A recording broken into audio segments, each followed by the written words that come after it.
Good afternoon and welcome to Around the Tiers. I'm Steph Stoiko. It's time to announce today's Southern Tier Tuesdays winner. And congratulations to the Groton Food Pantry. The nonprofit is being awarded $2,000 from Upstate Shredding and Adam and Clover Weitzman. And joining me now in studio is Pantry Coordinator Jessamine Stone. And thank you so much for being here this afternoon. And congratulations on winning Southern Tier Tuesdays. Tell us all about your organization and what you've been doing. So we have been largely trying to expand our borders since I took over in 2018. Tried to increase quality, quantity, increase the number of families servicing, but also being able to provide items for people who may have dietary restrictions or need just different types of food. And where do some of these food items come from, and what kind of items do you offer? Okay, perfect. So majority of what we get comes from the food bank of the Southern Tier. We also have we work with Trader Joe's to bring in food that is maybe getting closer to date, needs to be rehomed. So there are two biggest contributors. Then we get some things that are coming in from the community, but we largely try to provide dairy, fresh produce, real meats versus canned. Obviously, we do have a bunch of shelf-stable items as well, but when in doubt, try to provide quality and fresh. Yeah, definitely a variety of items there. Now talk to us about where the pantry is located and when families come in and take advantage of these services, what it kind of looks like for them. If there's certain items that they can get, how many they can get, how does all of that work? Perfect. Sure. So we are located right across from Groton Assembly of God. It's 101 McKinley Ave. Basically, how it would typically come is on a Monday, a family would come in. We have it set up kind of like you're shopping in a sense.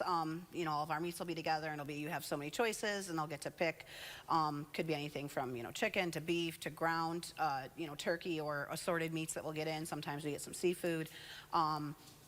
They also can get quite a bit of dairy, and we have our dry goods staples, and pretty much we go based on family size. So we try to look at, do you have 2 people, do you have 8 people, and whatnot. But we try to flood them with all kinds of good, nutritious choices. So.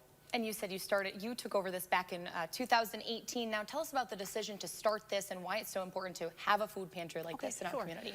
So we've had a long-running food pantry. But the coordinator had to step down, and so at the tail end of 2018, I was asked to take over.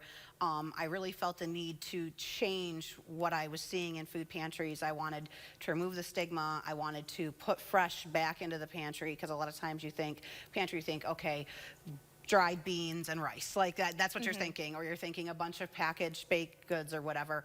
I really wanted to put kind of like the quality back into it. And so we started that, and through all of 2019 we kind of restructured that, and then of course COVID hit, and so it's just been a fun restructuring ever since. But what we found is that there were a lot of families, especially and kids, that were not being able to access the food, and so that was really the big drive to kind of make some changes and do that to make that food available. And I'm sure that stocking these shelves isn't just a one-person job. Now, how many volunteers do you have? How can people volunteer? Absolutely. So I probably have a team of about 25 volunteers, many of whom serve every week, some of them all day long, from 8 o'clock in the morning when we get there till 5:30 when we close our doors. Some just come for periods of time. Really, volunteering, you can just reach out and get a hold of me because there's stuff to be done on Mondays, but there's also things to be done later, other days of the week, stocking shelves. Yes, I could not do what I do without my team. Like I can't even imagine without them. Awesome. Well, thank you so much for joining me this afternoon, and congratulations again on winning Southern Tier Tuesdays. I'll get some more organization details to you now. The Groton Food Pantry serves roughly 2,000 individuals per month, and the pantry serves Tompkins, Cortland, Cayuga, and surrounding counties. All this week, the pantry is hosting a can and bottle drive near the Groton Speedway, and August 1st through the 10th, partner for 10,000 in 10 days by giving a one-time donation or signing up for a reoccurring donation. Now, more on this week's grant recipient can be found online at the Facebook page that's provided. And make every Tuesday count and vote for a local nonprofit organization that's making a difference in our community. Help giving a deserving organization a chance to win a $2,000 grant from Upstate Shredding. You can vote for August grants now through Thursday, July 28th at noon. You're allowed to vote once per day, and you can cast your vote at southerntiertuesdays.com.